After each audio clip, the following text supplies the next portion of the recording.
we have here is a training mission.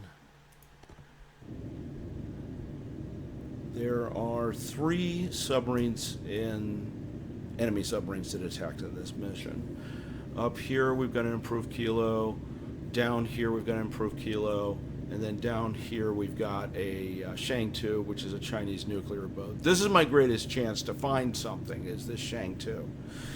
Here's the problem. What I wanted to do was to see how this mission worked in a debrief, and then see which courses the submarines are taking, and then just try to get close enough to have some experience with what they look like on sonar. The problem is it's mission reusability. It's random which direction the submarines go in. So this is an absolute pain in the ass.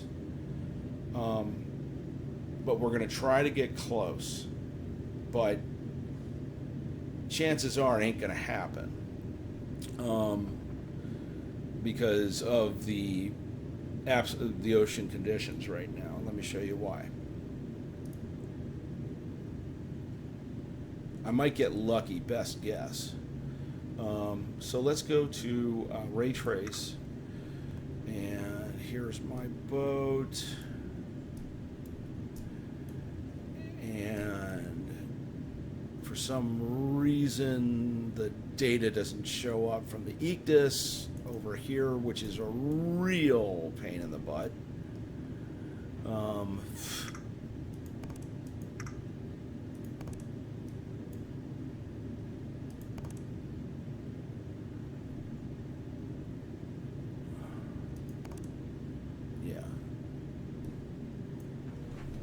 Sea up, north up. Thank you. All right. So let me set a trace. We're on a course of what? 095?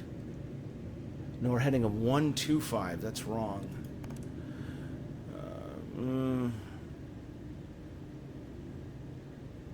No, let's maintain 125. Let's maintain 125. Because we don't know which way he's going to be bloody going. All right. My bad. Sorry. Let's try this again. Let's head on back, and we'll do the ray trace, and set trace. Oh, for like here. I don't know. 15. What is it? All right, 15,000 yards. All right, look at this drop off. By the way, also oceanic conditions change every single mission, even though you select the same mission. Ocean conditions will change, which is great for training, but when you're learning, it's a real pain in the butt. Okay, so there's not even a real layer, honestly. There really isn't a layer. There's no surface duct, in that direction. Let's do the south. Let's see, ray trace. No, nothing really there either.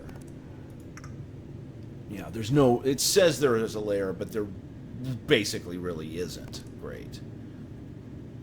So let's look at my current oceanic conditions, okay? If I'm heading towards this one particular kilo and towards this one particular nuclear boat, I'll hit draw trace. Let's say they're way the hell down here, of course, but let's do this up close because I'll show you why. Well, because we're in a shadow zone, okay, this particular portion of the ocean. At max range, at any depth, because there's really no surface duct, I'm talking just beyond 4,038 yards, I might catch some sound. I might. Now, an improved kilo, you're not going to see it. I'm not going to notice it. All right? So we're talking about, this is my maximum range, meaning even if I get lucky and even if that improved kilo they're throwing a dance party, okay, on the mess deck, I would have to get 4,000 yards close before I even thought of hearing anything.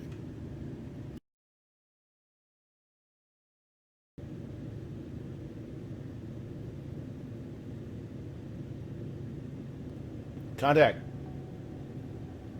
Bearing 111. We got that close. How about that?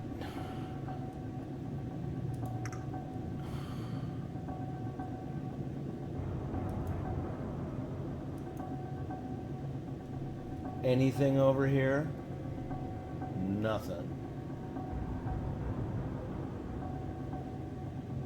Might not be this guy. Bearing 111.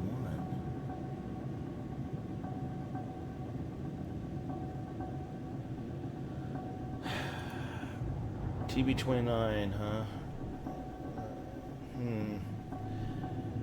As it should be. It's the only thing that can pick up something that low frequency, but I don't see how they... Aha! Alright, there's a kilo. Right there. What's the hertz at? Pause. Pause right here. Pause. Pause. Oh, you can't? Oh, give me a break. You can't move a cursor and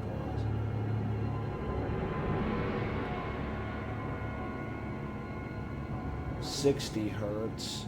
45 hertz. All right.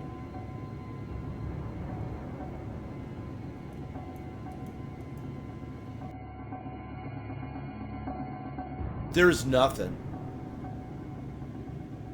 There is nothing. See this line here? On this line? That was him, I think. Yeah. That tiny little thing. Right there. That's him. For a split second.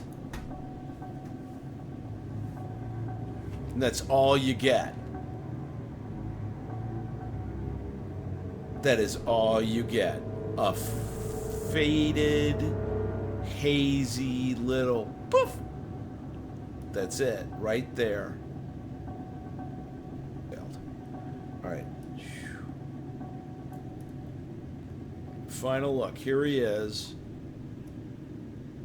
And I'm going to turn on sensor data too for when I finally... Okay. And the only reason I was able to get this close was I cheated and I used this system. There's no other way.